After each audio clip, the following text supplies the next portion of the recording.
Bismillahirrahmanirrahim. Assalamualaikum warahmatullahi wabarakatuh. Selamat pagi dan salam sejahtera untuk kita semua.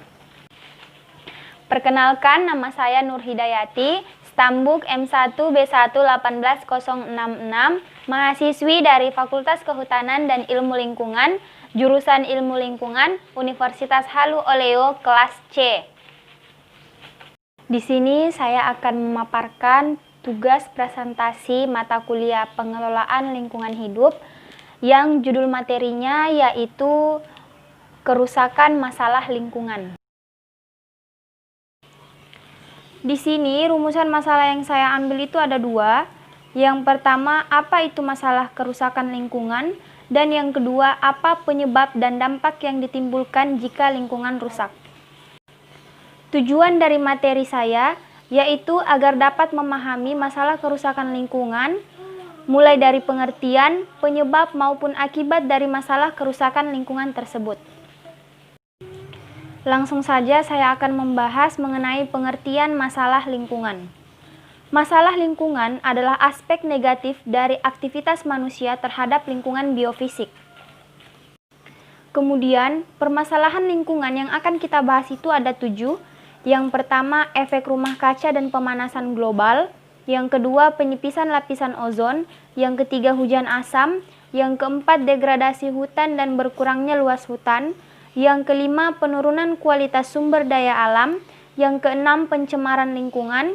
Yang ketujuh, musnahnya spesies. Langsung saja kita bahas yang pertama, yaitu efek rumah kaca dan pemanasan global.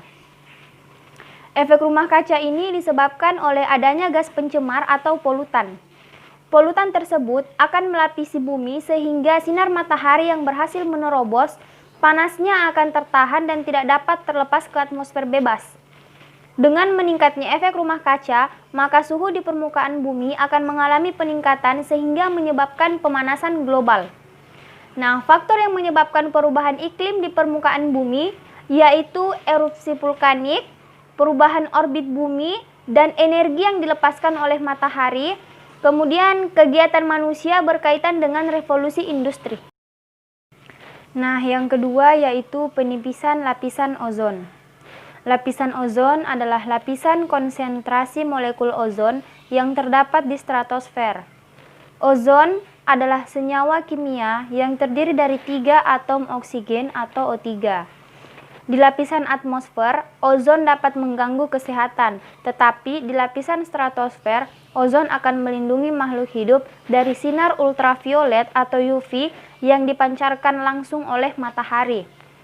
Berlubangnya lapisan ozon mengakibatkan semakin banyak radiasi yang mencapai permukaan bumi.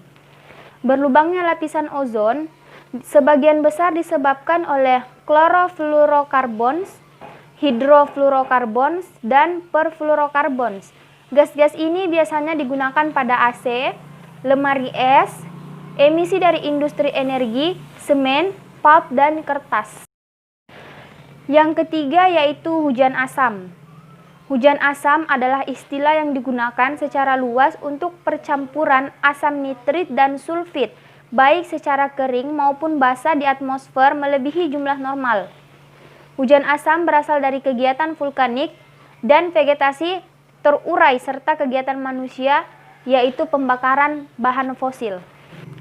Berikutnya yang keempat yaitu degradasi hutan dan berkurangnya luas hutan. Kerusakan hutan tropis.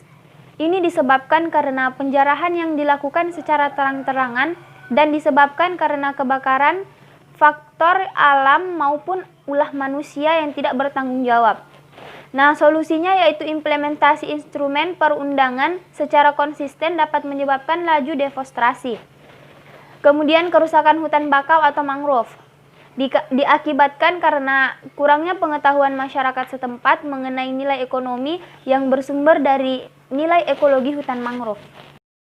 Dan yang kelima yaitu menurunnya kualitas sumber daya alam.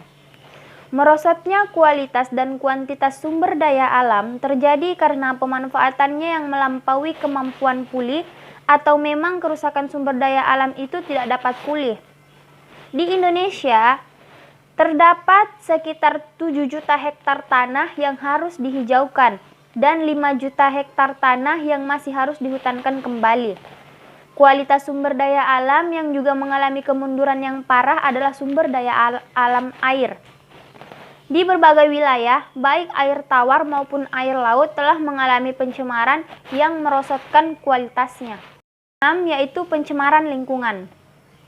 Nah, pencemaran lingkungan ini sebenarnya luas. Hanya kita akan membahas lebih singkat, yaitu pencemaran lingkungan merupakan masalah lingkungan yang paling parah. Pencemaran lingkungan mengakibatkan sumber daya alam merosot dan berimbas pada kualitas hidup manusia yang juga ikut menurun. Dan yang terakhir yaitu musnahnya spesies.